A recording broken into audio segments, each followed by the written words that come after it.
welcome one and all to our podcast. Hey, Steve. Good afternoon. What's new with you, Jack? Not a lot. It's a beautiful day today in Miami, Florida. I'm even repping Miami Beach today. God, it's such a good day. I feel like winter in Miami, it's perfect right now before it gets way too hot. So I'm feeling it. I went on a little walk this morning. I'm having a great day. What about you? Love that for you. I'm good, man. This is my last couple days in Cancun before we make the move to Guatemala for a week. We're gonna hike a volcano, do all the stuff in Antigua. I know you've experienced that, so maybe next week after we do the hike, I can kind of recap that for the people, and you can share some insights about Guatemala as well. But yeah, I'm excited for that. Dude, I'm excited for you to experience it. I always love it when we both go to the same place and we can talk about it. So, and you told me, I feel like you told me you were kind of training for the hike, right? Yes, yes, I've been training, running every day. It's just gonna be tough because living in Cancun these last couple of months, we're at sea level, obviously, and we're gonna go straight to Guatemala, straight basically do the hike like the day after we arrive in Guatemala. So like the altitude adjustment is gonna be huge. Going from sea level to like I know I think it's higher than Denver, higher, and then the hike obviously is gonna be like up to 14,000 feet or something. So yeah, just been trying to do some extra training because I know it's gonna be hard to breathe out there. Wow. So do you think like when you arrive, you're going to try to get in like a little run around Antigua, like just to kind of, break it in a bit, break the lungs in, or like what's the strategy?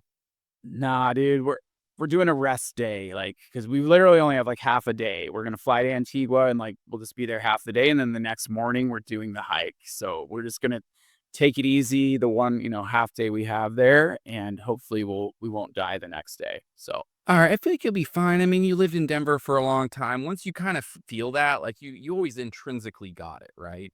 totally, dude. I mean, we're big altitude guys. Yeah, living in Denver really built me for that. So I'm not too worried about it. I'm not worried about it. I'll be fine. Mm. I didn't even mean to bring it up. Like I was worried. Like I'm not actually worried for you either. No, good. I'll FaceTime you at the top of the volcano so you know I made it. Okay. I'm actually down for that. Yeah. Uh, Let me, is this They like, do I have to wake up early for this or? I have no idea. To be honest, I didn't plan this. This was planned by the ladies I'm going with, so just you'll get a FaceTime at some point. I feel like it's got to be an early morning hike, right? Because that's how it works in Colorado. You kind of got to get up there before the storms. Yeah, exactly. So I assume it's early. I assume it's gonna suck. Everything I've seen about it online says it sucks, but whatever. I guess I'll feel proud of myself. I guess afterwards, like it'll be good. No, it'll be great. I mean, wait, so is this hike on TripAdvisor or not? Because like if it says it sucks, I feel like that means it wouldn't be on TripAdvisor. I don't think it is. We've been looking at like Instagram influencer content and stuff like that about it. So I think it's legit. Okay, cool. Cool. Well, I'm excited. I hope you see some lava. Thanks, man. Let's talk about what we have today. So I have some Nomad news. I think we might have referenced this a couple episodes ago, maybe, but so every year, Time Out Magazine names the best city in the world to visit. I think they actually come out with a list of like top 50 or top 100. So this year they named Cape Town, South Africa as the best city to visit in the world. Okay, so Wow. they surveyed like 19,000 people, over 100 experts on everything from food, nightlife, culture, affordability, happiness, and just kind of like the overall vibe of the city. So Cape Town is number one this year. They actually got number two last year, just behind New York City, that got number one last year. But it had some really high marks. So like 95% of people who live in Cape Town give the food scene a super high rating. 82% of the people there describe Cape Town as beautiful. And a whopping 97% of locals said that their city makes them happy. Okay, so Cape Townians are happy. Yeah.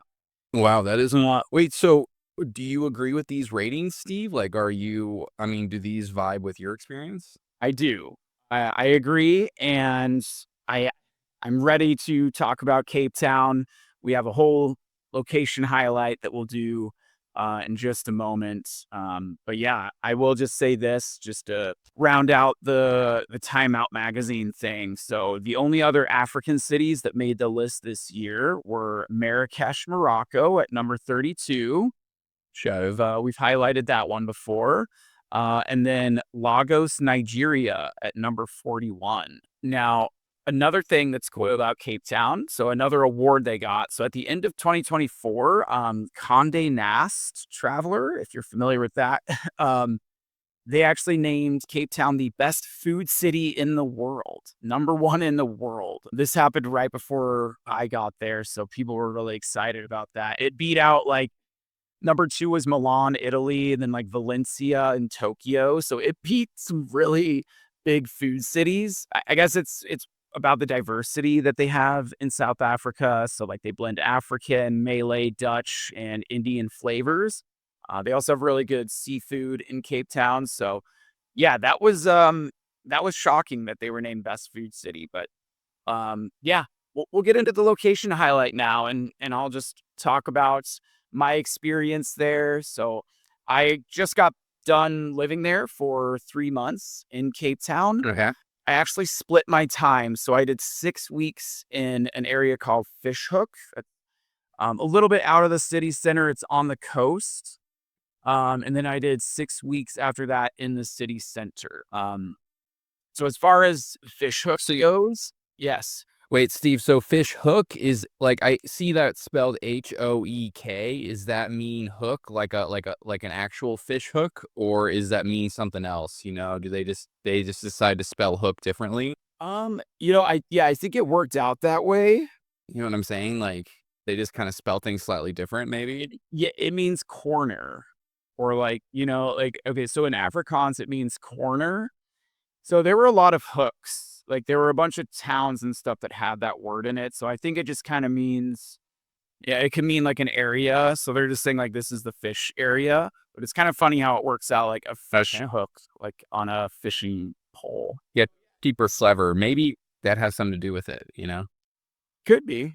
But yeah, fish hook. It's cool. It's got like smaller coastal town vibes, but it is still part of Cape Town, the city. It's got really nice beaches. So kind of our place was a couple blocks off the beach, which was really nice.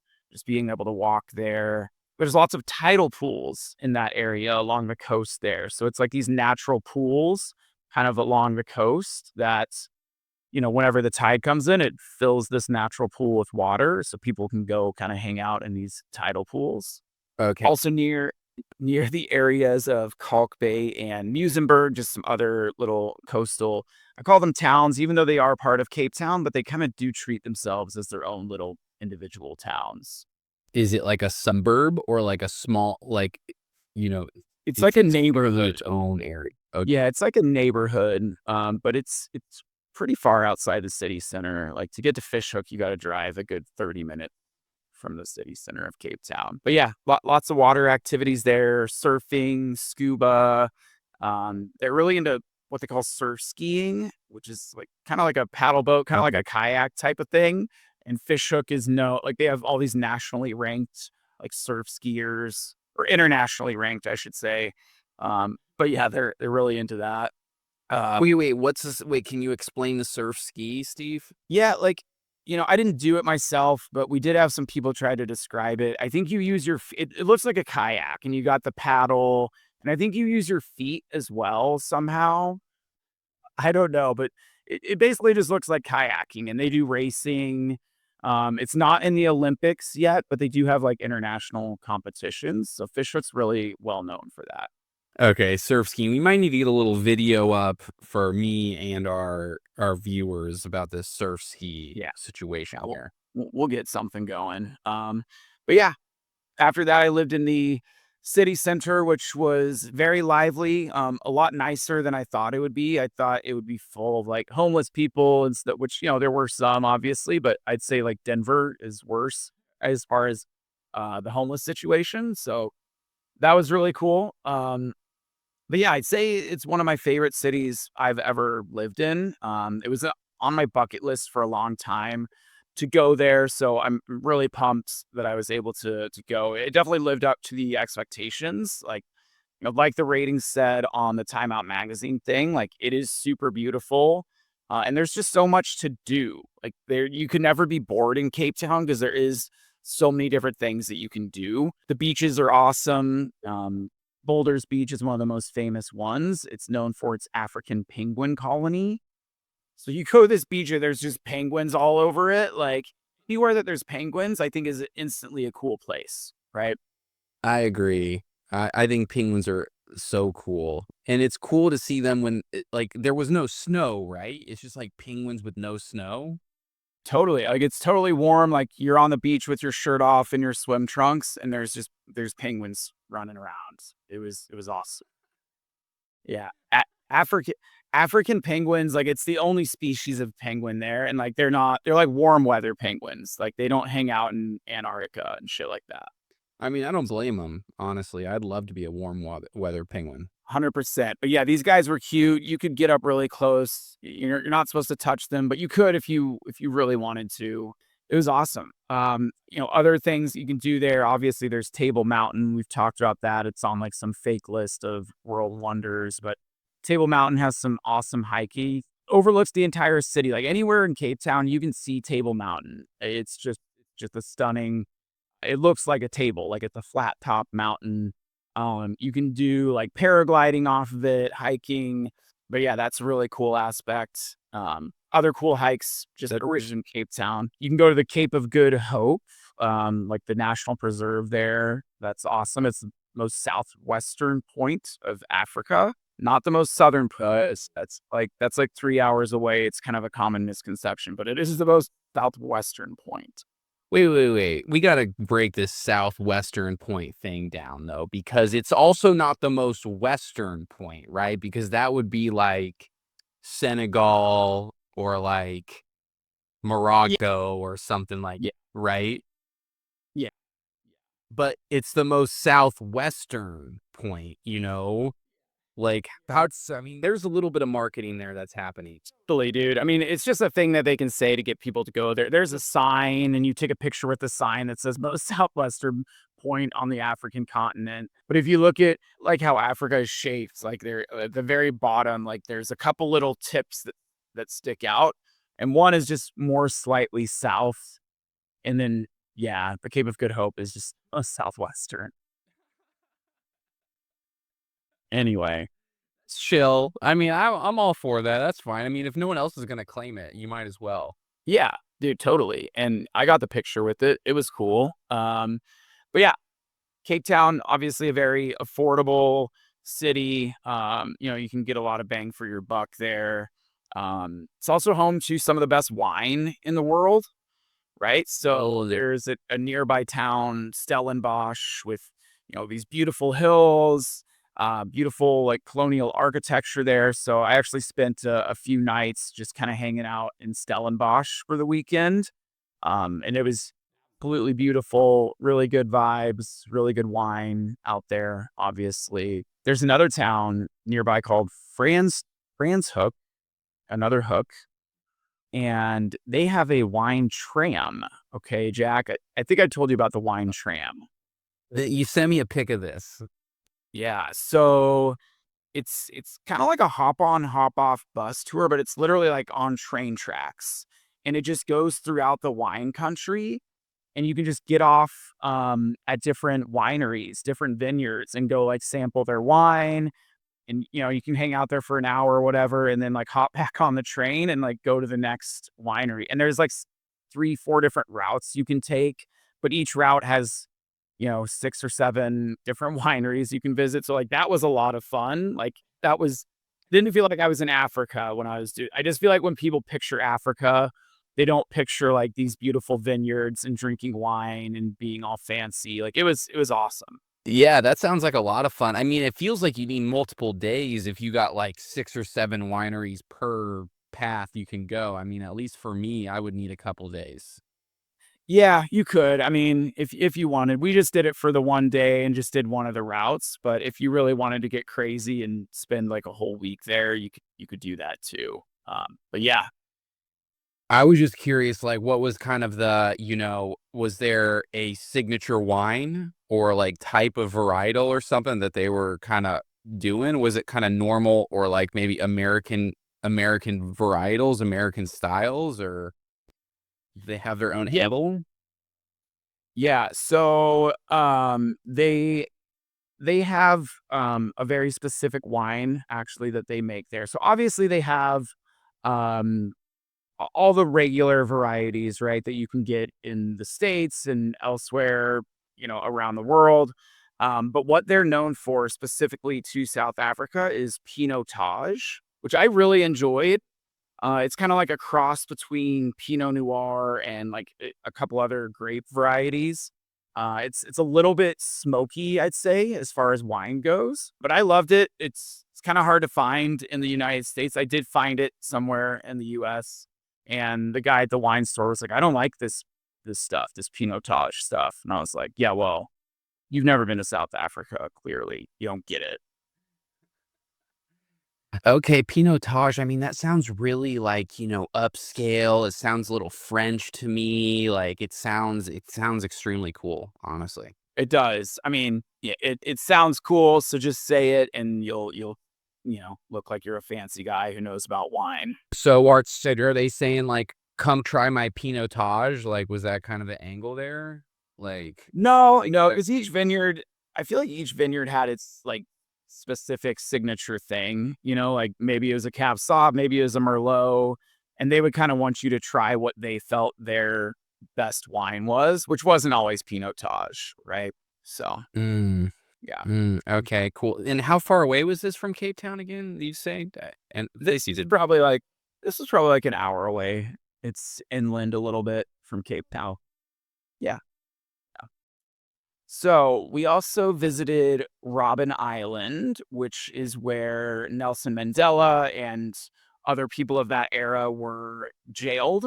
So we did like a tour there and actually saw Nelson Mandela's jail cell, which was How was it? really interesting. It looked shitty. It was small. The tour was actually led by a former prisoner, like a political prisoner who stayed there. Glad I got to go there. The tour was whatever. I mean, you're just kind of looking at like an old jail, but I had just read Nelson Mandela's book. Not to brag, but like I read books sometimes. Ew, so A lot of its editor. a lot of his book is from the perspective of like when he was in jail on Robben Island. So, after reading that, I got to really it just kind of helped paint the picture a little bit more from what I read in the book. You could see the jail cells of like some of the other people that he talks about in the book. So, yeah, that was awesome. Wait, so did this guy like know Nelson like at the same, or is he like too old for that, or like? Yeah, I don't think they were there at the exact same time, but yeah, same crime kind of thing. Like my guy, I think it was the crime that he said was really stupid, like for why he got thrown in jail. But I think a lot of people just got thrown in for, whatever, just speaking out against. If you said like racism is bad, they're like, you're wrong, go to jail, that kind of shit. They'll get you for whatever. Yeah, exactly. So, but yeah, that was Well, I cool. feel like I would have PTSD. I feel like I would have PTSD. Like my job is to show people where I was imprisoned. I'd be like, I'm trying to forget this part of my life. But maybe it's like, it's a full circle for him. He's like he wants to tell his story and like educate people on the struggle, which is cool. Yeah, I think that's kind of what his vibe was. But yeah, he was really chill, really nice. Felt bad that he was in jail for so long. I think he was there like a few years, but yeah, he was chill. Damn, that's wild. So, I mean, is there any like actual remnants of that? Like when you're in Cape Town in terms of like, I mean, obviously the jail cell, but like, are there other cultural lingering things that make you think about that time in South Africa or anything like that come up? No, I mean, they have a lot of things dedicated to like Nelson around the city and just kind of that era, but it is illegal. Like racism is illegal in South Africa. Like it's illegal to discriminate against race in any way these days. And I think people remember that. They remember how shitty things were back then, and they try to be cool about everything these days. Yeah. That sounds chill. Okay. I'm glad racism is illegal. Like, that makes total sense to me. Is I guess in America, racism's illegal, right? Like, you can't, like, at least in the job workforce, but, like, there isn't a Yeah. like, you can be racist, you just, like, might not get hired, right? Like, in America, Yeah. like, Yeah, so America, like, we have free speech. Like, you can say racist shit if you want, but I don't believe you're allowed to. Yeah, like in the business world, I don't think you can tell someone, like, oh, you can't eat here because you're black, something like that. Like, I'm pretty sure that's illegal. Or, yeah, or like hiring someone. You can't be like, oh, I'm not going to hire you for this job because you're Asian. Like, you can't do that. So, but right, you, okay, okay. But in South Africa, you're saying that, like, you can't even say racist stuff, which, by the way, is completely fine with me. yeah, that's what I understood. But yeah, overall, amazing city, other cool neighborhoods. The V&A waterfront is touristy, like, that's kind of a tourist hub, but it is really cool, really nice mall there, like, that's why we would go is maybe to go shopping at the mall. I don't know why every tourist neighborhood in every city has a mall, like, they just assume, like, "Oh, you're a tourist, like, here's a mall," like, instead of experiencing our city, why don't you go shopping at American Eagle and H&M? Dude, I was literally thinking, I was like, dude, every mall has an H&M in those areas. Oh, yeah. Slap one of those bad boys in there, get a Starbucks a few doors down. It's perfect, match made in heaven. Wow, smells like home, baby. Another upscale area I was gonna mention is Camps Bay. It's a nice little beach area, somewhat touristy. There are some nice hotels there. Our friends they were actually on their honeymoon in Cape Town, and they were gonna go off and do some safaris and stuff, but they stayed in Camps Bay. I just feel like that's a very nice, like, safe place if you're a tourist and you wanna go hang out for a few days, go to Camps Bay. Highly recommend that. Are there penguins in Camp Space, Steve? No, no, just like the normal beach, yeah. Wait, so the penguins, they really stick to just one beach? They literally do. Like, I don't know why, like, that's just where their colony lives, but yeah, that's where they hang out.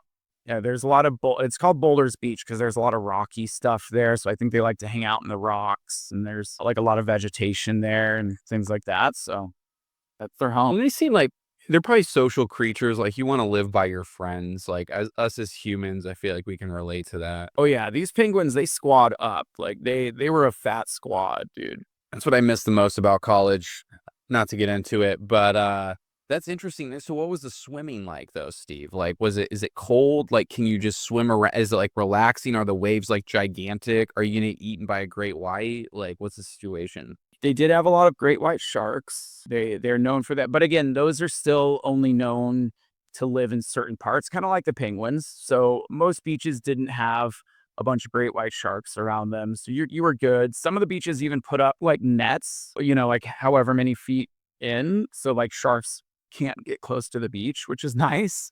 And they have shark spotters on a lot of the beaches. Like, they have people who sit up and their job is to just look out for sharks. Wow, tip that guy, that's for sure.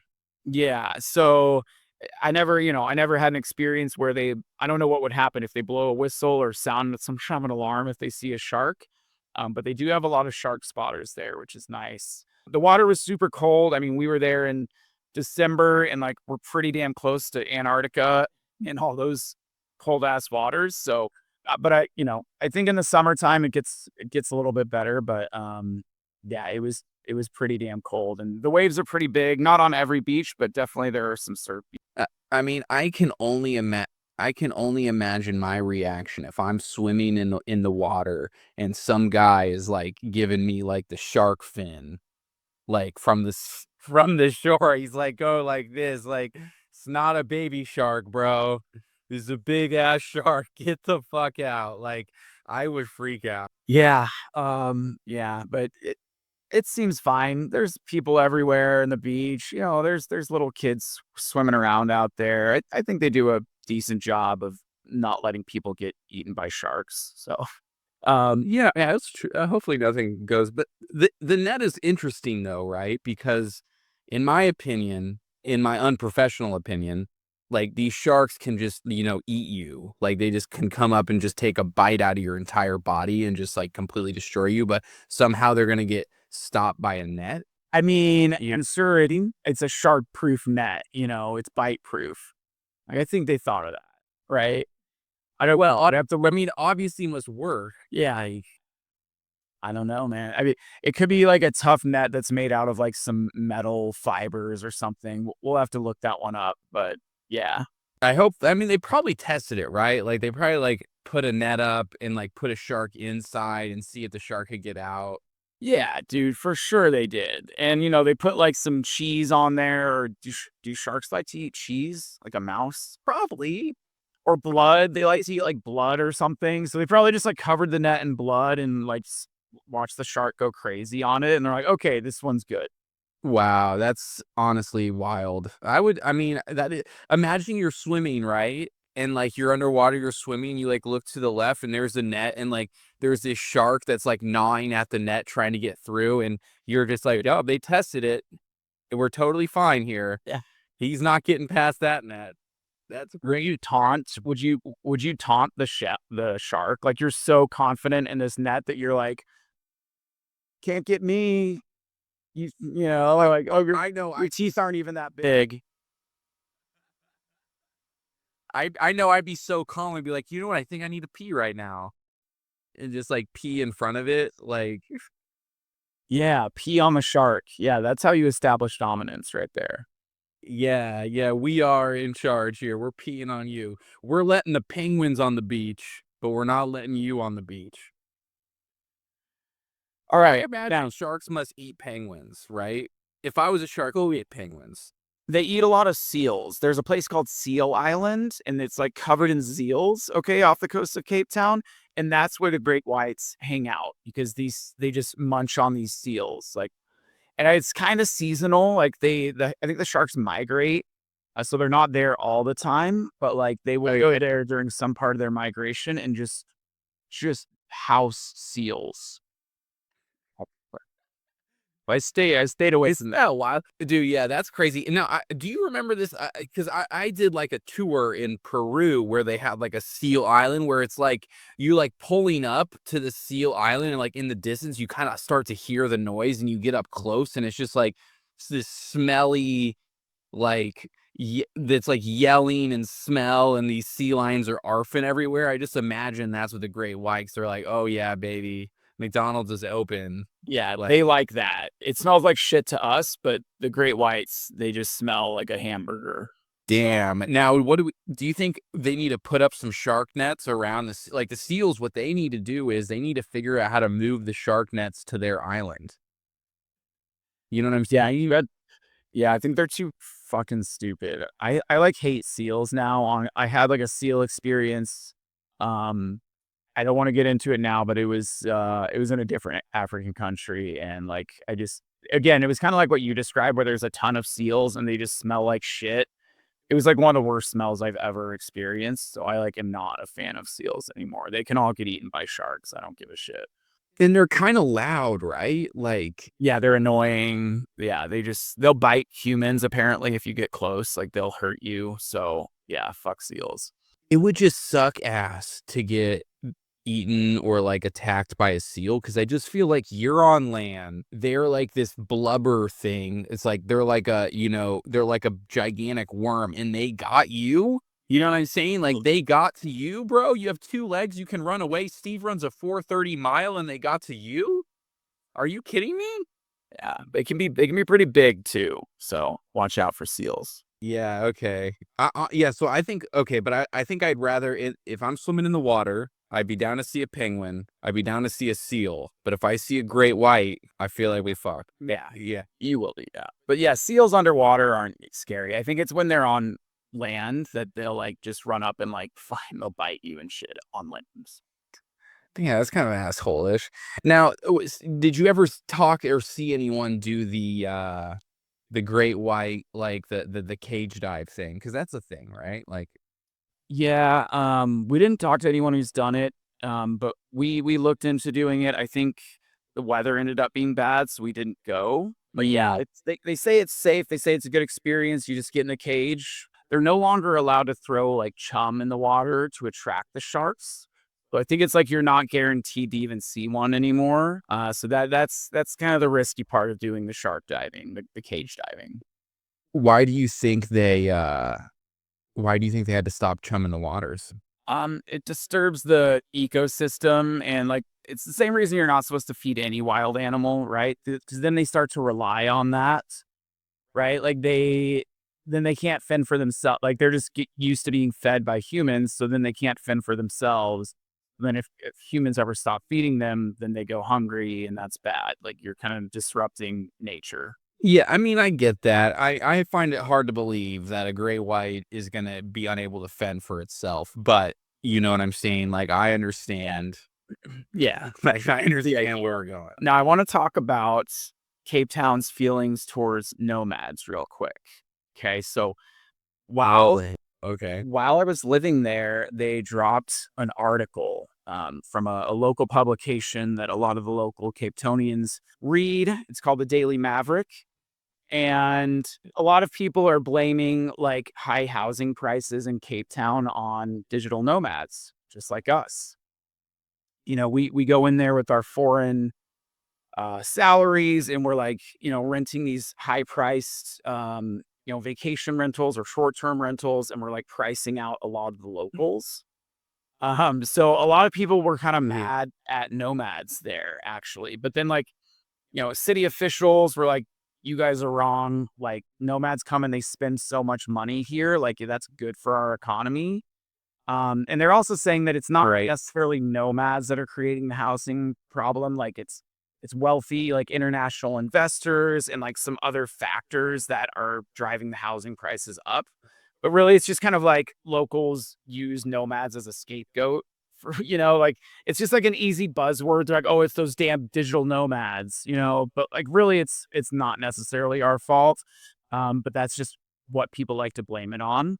So yeah, there were some kind of ill feelings towards nomads. They say it's technically illegal to work remotely in Cape Town and like not pay taxes. Oh. Although it's kind of a gray area if you look because if you live there for longer than like 3 months, you will start paying taxes. So yeah, there's a gray area there, but I lived there for 3 months and I didn't pay taxes, but I did inject a lot of revenue into their local economy. I will say that. Yeah, I feel like I obviously we're biased here, but I'm thinking the more we spend more money than we take away. Well, anyway, we're spending the money, you know? Yeah, 100%. And I like to spend my money at local establishments. Like I'm not out there eating at McDonald's or whatever. Like I try to, I joke about H&M, but like if I did buy any clothing or any crafts, like I try to buy it from local people, local artists, as opposed to, giving more money to fucking Starbucks or whatever. So Right. No, you'd totally eat a penguin before you ate a McChicken. I know you're that kind of guy. 100%. Yeah, I'm a penguin eater. So, other maybe cons, I guess you could say, is, South Africa does have the highest unemployment rate in the world. I think the only two countries with a higher unemployment rates are the two countries that are like low key located inside of South Africa. Like it's there's if you look at South Africa, it has these two like circles in it that are, I guess, kind of their own countries, their own kingdoms. Yeah, and one of them is called Lesotho, and then I think there's like one other little one as well. But anyway, those are like the only two that have a worse unemployment rate. So South Africa has a 25% unemployment rate. So like any given time, if you're in Cape Town, a quarter of the people around you don't even have jobs. So there are a good amount of homeless people walking around. Granted, most of these people live out sort of in the slums, or they call them townships, like way outside of the city, which is not a very cool thing to see if you're driving by it. Definitely very sad. But yeah, just something to keep in mind. If you don't like seeing homeless people, maybe South Africa is not the best place for you. But yeah, like I said, the city center was actually totally fine. Like I feel like they try to keep it looking all nice for tourists. They don't have like the tent encampment in there like they do in Denver and other US cities, again, because most of those people live out in the township. So Well, that's crazy. I mean, 25% unemployment. I feel like there would be like riots in America. it's wild. I don't know. And that was surprising to me because I was like, I feel like there's way shittier countries out there, like maybe in Africa or somewhere else that have a higher unemployment rate. But I'm like, maybe those other countries just don't even have their shit together enough To nail. yeah, to know, right? And South Africa at least like has their shit together to be able to report that they have that unemployment rate, whereas other countries may not. That was kind of my thought. Like, how is this higher than some of these other places? But Oh yeah, I mean, and to be honest, like, I mean, yeah, like, what about like Syria or like. right, yes, yeah, something like that. Like, I can't think business can't be booming unless you're like Jonah Hill and War Dogs, you know? Right. Yeah, it's confusing. But because of that, like there are a lot of poor people, obviously, and they say not to go out at night in Cape Town. So I think we talked about this maybe even on the podcast before. Like I still went out, but you're not supposed to walk around for long periods of time. Yeah, because I like going out at night. Like, Me too. specifically, like, I love partying at night, so but what you're saying is you just gotta Uber from place to place, like. And that's what we did. Some of our friends even said, like our local friends were like, "Yeah, we walked home at night, like if they live a few blocks from the bar or something like that. Like it's not a big deal."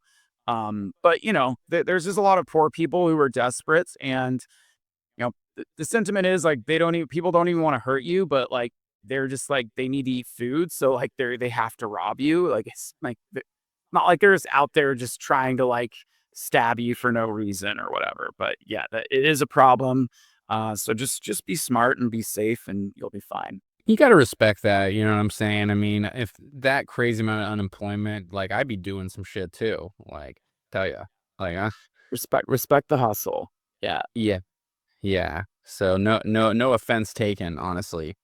To be honest, like, I have never been robbed, traveling, and I wonder if that's, like, do I just, like, dress like shit or something? Like, do people not wanna rob me? Like, do I just look poor, you know? You dressing wealthy enough, dude. Like, yeah, I don't know. Maybe your skin's too dark. Like you look like a local. I don't know. Oh, right, I don't look gringo enough. Yeah, dude. Like Like, you're like walking around, you're like mad. You're like, why won't you guys rob me? Like, why don't you like me? I've never been robbed either, and I know what's gonna happen. I know it's gonna happen one of these days, but I've made it 5 years. I feel like I'm smart about it, but like I'm ready. Like I've replayed it in my mind, like, when I get robbed, like what I'm gonna do. I'm gonna be cool about it, just give them what they want, not run away, and like be like soft about it. Like I'm gonna be cool about it.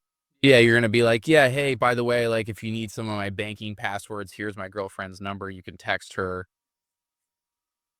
Like, No, that's how Koalas.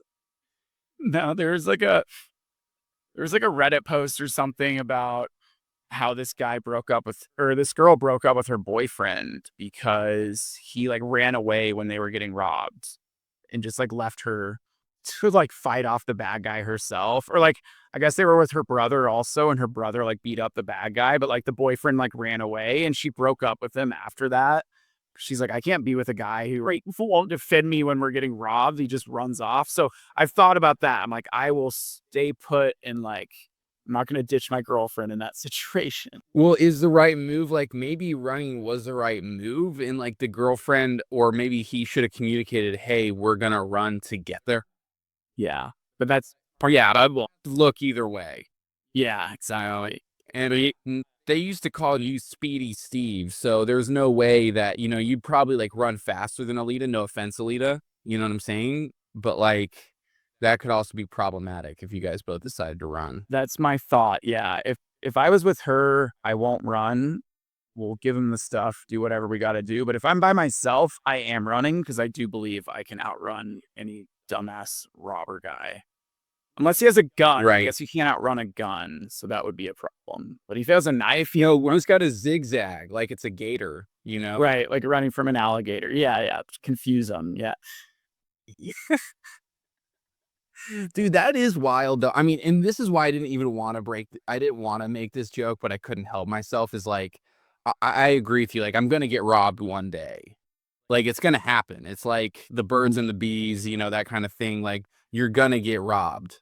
So like, I don't want to like jinx it and sit here and be like, oh, like, yeah, like here's my Coinbase or anything, like I'm trying to like, I know. I didn't even want to say it out loud. Like I've held back from saying it out loud for a long time, but I just did it to you right now. But yeah, because I don't want to even put that out there. Like I don't want to start like bragging that we've never been robbed and then like the universe is like, all right, you think you're a tough guy?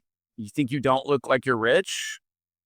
Yeah, I'm a bet we're gonna get like robbed tomorrow. you want to walk back from this bar? All right, go for it. Walk, save $5. It's not worth it. Yeah, Ubers in Cape Town are very cheap, so we just Ubered everywhere. That was Was it literally Uber or did they have another thing? yeah, Uber actually works really well in South Africa. Yeah, there were tons of drivers and it was very affordable. So yeah, we just ripped Ubers. That's cool. Now, do Afrikaans people like, do they have a cool accent like Australians when they speak English, or like what's their situation? Yeah, so there's kind of two types of at least white people in South Africa. There's a bunch of different like black African tribes that like I don't even want to get into because like I don't even really know because South Africa has 11 national languages, right? And a bunch of those come from African tribes. But as far as the white people go, they come from like two different settlers, like two different people who kind of colonized the area, and it's Dutch people and people from England. Okay. So the people who like come from the English background, like they sound like they're from London. I can't do the accent, but they sound like British people. And That's good. then the Dutch ones that are more the Afrikaans speakers, I would say they sound more like South everyone kind of sounds like they're Australian, to be honest. But that's kind of how it shakes out. Wow, nice. Okay, cool. Dutch and English. That's interesting. Yeah. Yeah. So there's English speakers and then there's Afrikaans speakers, but I'd say most people speak English anyway. So yeah, it's a very high English speaking rate. You can, walk around, speak English to everyone everywhere you go. So that's another thing that makes it really easy to live in Cape Town. Nice. Okay, cool. Yeah, that is great. I mean, it's also called Cape Town, so I figured like English is pretty prevalent based on the name. True, true. I think there is another Afrikaans spelling for it, but fuck it. Oh, We're calling it Cape Town. Yeah. yeah, fuck it. Yeah, I'm cool with that. That's nice. The Cape Town sounds great. I mean, it's definitely a place I wanted to visit for sure. Dude, you totally should, honestly. Like, and I'll probably go back, so we'll definitely go together at some point. But it's an amazing place overall. Yeah. Well, I mainly want to know, does Table Mountain deserve to be on the bullshit list or not? You know what I'm saying? Yeah, well, you'll have to find out for yourself. It is a cool mountain. Right. Yeah, that's cool. And I've heard about it from, I've heard about this thing. So it's like people keep bringing it up, right? It's a thing. Um, it's a thing for a reason. We'll say that. It's pretty dope. All right, should we get into our Nomad hack for today? Yes. All right, let's talk about using one of our favorite websites. If you are a digital nomad and you need like the ultimate resource for everything you need to know about digital nomadism and the locations, places that you're visiting, there is a website called nomads.com, formerly nomadlist.com. Um, this is not an ad or anything. We just really like this website and like to use it. And if you're a digital nomad, you should definitely be familiar with it and start using it if you're not. But yeah, just wanted to chat about that. Well, I just got on the site, Steve, and Cape Town is ranked number 6 on nomads.com. Nice. So that's what nomad.com does. That I think that's where the name Nomad List came from. Because originally it would basically just rank different cities, destinations around the world that are like the top spots for nomads. And this is dynamic rankings. Like they're changing all the time based on the feedback that people put into the site. And that's still part of the website. Like it still has the rankings. That's still on the front page of the site. But now there's lots of other things that you can do. But yeah, it's cool. You just click into the city and it'll give you a ton of different information. It has rankings for everything, like the internet quality, how much fun the city is, how safe the city is, the English speaking rate, like anything that you can think of, pros and cons, and things that nomads would like to know. It's all on there on Nomad List. I love it. Honestly, it's even things that I didn't even think I needed to know, like clean air. I don't even think about clean air, honestly. Me either. I mean, I don't think about that at all, but it's good to know if you're into that kind of thing. Also gives you the temperature, shows you some photos. But yeah, the rankings are nice. I like that you can also filter it like by region, different parts of the country or different parts of the world, I guess I should say. Like you can do North America, Latin America, Europe, Africa, Middle East, Asia, Oceania. So yeah, you can kind of filter out however you want it to be. You can do non-Schengen, you can do Schengen. We've talked about that before. So yeah, I think that's really Ooh. cool. So if like you're wanting to spend time in Latin America, you can see what the top spots are there right now. But yeah, it looks like number one ranked place in the world right now is Bangkok. So that's cool. W Wait, but Steve, okay, now help me out since I know you got the hookup on this site.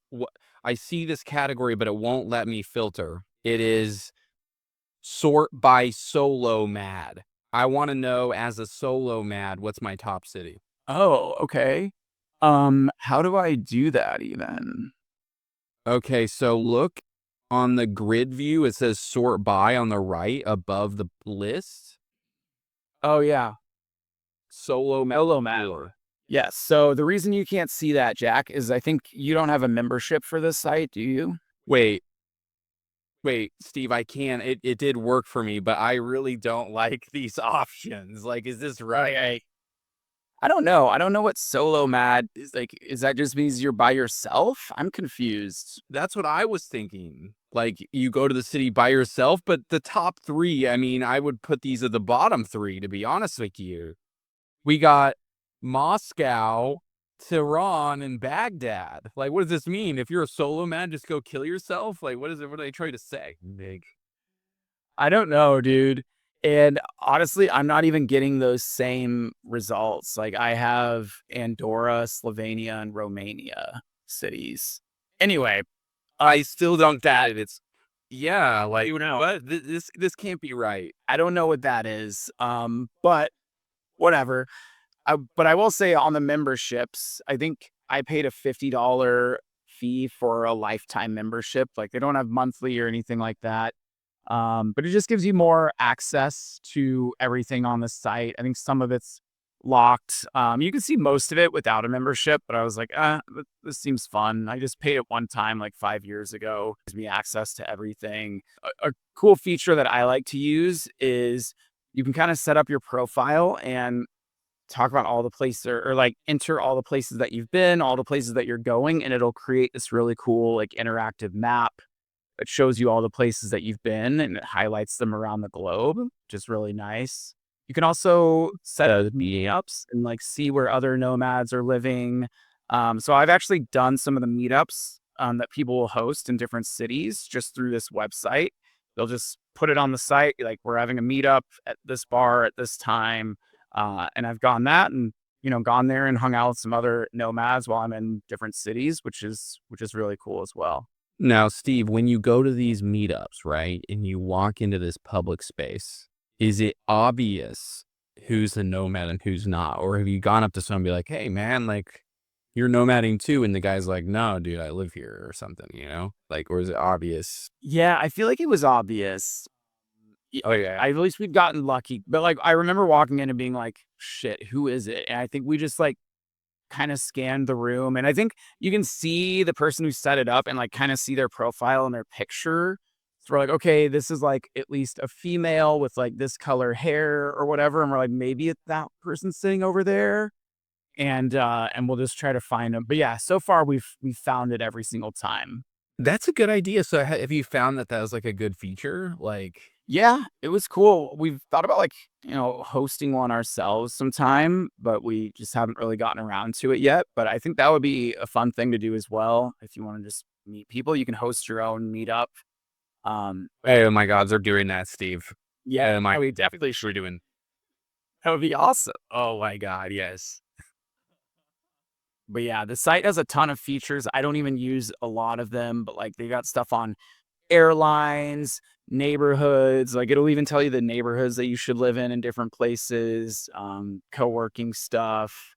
Yeah, I think it'll even help you get like nomad insurance, or it'll help you get like citizenship in certain countries or like visas. So yeah, really, really useful site. Yeah, that's great. I feel like over the years, it's really a lot of the features have gotten a lot better. Like, I feel like especially the filtering, and then also just like the comments and reviews on different cities, I feel like is better now because maybe just because more people know about it and like more people Yeah. contribute. It's like one of those like Yeah. network things. 100%. I'd say so. But yeah, I think there's a dating you can do, like, dating shit on here somehow. I don't fuck with that, but, yeah, that's something else that people can do if they wanna find love while they're abroad. Maybe that's why Baghdad's so highly rated on the solo mads. Like, it's really good for dating, you know? I don't know. We need to check the data on that solo mad thing, dude. I've never seen that before. I feel like it's a new feature, and it's probably not. I feel like it's still in beta. Okay, okay. Well, maybe we can tweet at Levels. He's pretty responsive on X. Like, we can ask him about, like, that situation. Yeah, let's talk about Levels. So the site was built by Pieter Levels, who was like a serial entrepreneur, but he built this. I think this was kind of one of his first ventures, at least that was successful. Jack, I know you're a big follower of his. If you want to share some more insight on our guy Levels. Yeah, he's like, I feel like he's like a solo entrepreneur guy. He's built a lot of successful online businesses. His latest one is called photoai.com. If you haven't checked it out, it's pretty interesting. But he does really good. And one of the coolest things I like about him is he's super public about like his thoughts and what he's working on. And so you can kind of follow him online and kind of see, like basically his thought process on like, okay, well, we're thinking about adding this to nomads.com. What do you guys think? Or like, hey, I'm adding, like having conversations with different people on Twitter. So he seems like to be a really outgoing software engineer, which I feel like can be rare sometimes, and it's interesting. Yeah, and he runs all of his businesses. Mostly, it sounds like by himself. Like he doesn't employ people. Like he just runs nomads.com by himself for the most part, maybe help with AI or whatever, but all these sites are him. So, what else does he have? Oh, he also has remoteok.com, interiorai.com. And like you said, he's really open. So, like in his Twitter profile, he lists how much money he makes per month for each of his websites. So, nomads.com alone makes him 23K per month right now, which is wild. Yeah. So he is truly like a nomad guy. Like this guy was doing, I believe the story goes he started Nomad's List because he was a nomad and wanted to have people help him decide where to go. So it's very much an organic, for nomads by nomads kind of thing. Yeah, yeah, it really is.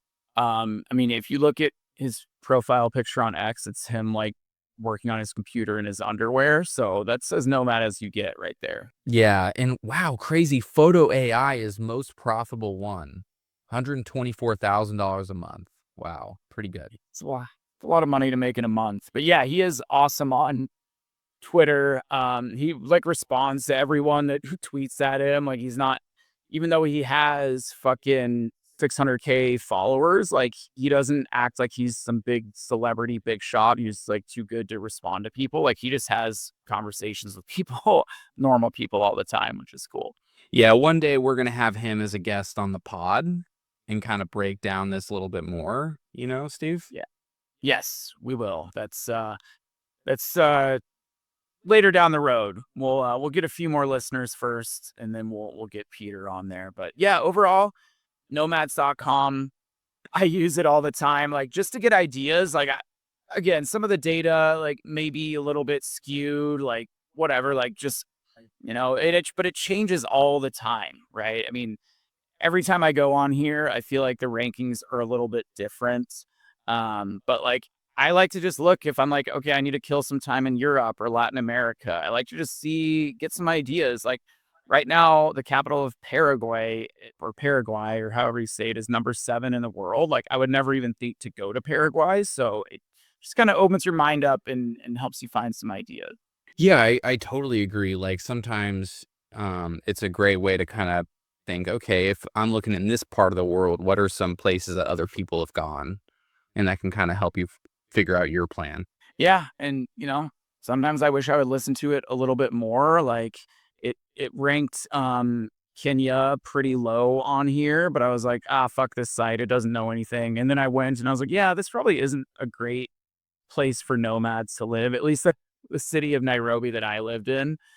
It was fine. I'll do a highlight on it at some point, but now I understand, like, why it was kinda low ranked on this website. But yeah, so far, anything that's highly ranked that I've been to, I think is pretty spot on. Like you said, Cape Town is highly ranked right now. Mexico City is as well, and I know that's an amazing city. So, yeah, definitely a good site, good resource if you're a nomad. That's so All right. correct. I love the internet. I love that these tools exist. And it also just creates more of like a there's other people like us doing this thing. And I think that's awesome. Yeah, definitely.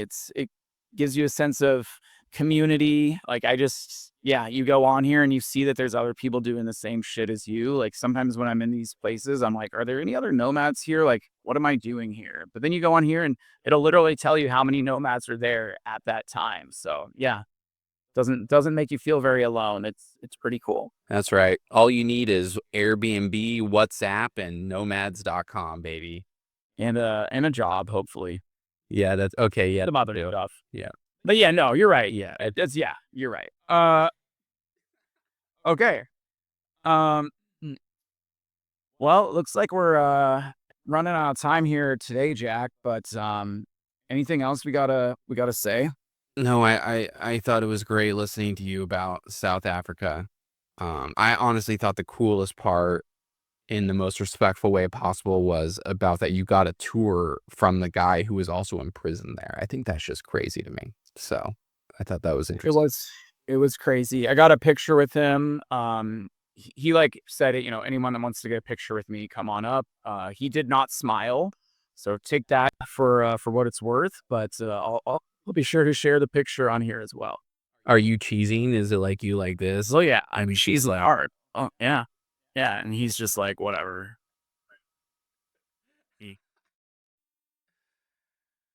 Okay, cool. Well, yeah, this is awesome, Steve. All right, thanks everyone for listening or watching. Be sure to rate our show 5 stars. Tell your friends if you like it. Tell any other nomads out there or anyone who enjoys travel or just listening to us talk about shit. That's right. Check out nomads.com. Shout out Yeah. Levels. Shout out Levels. All right. Anything you want to say the last sign off, Jack? Take a weird trip. Thank you.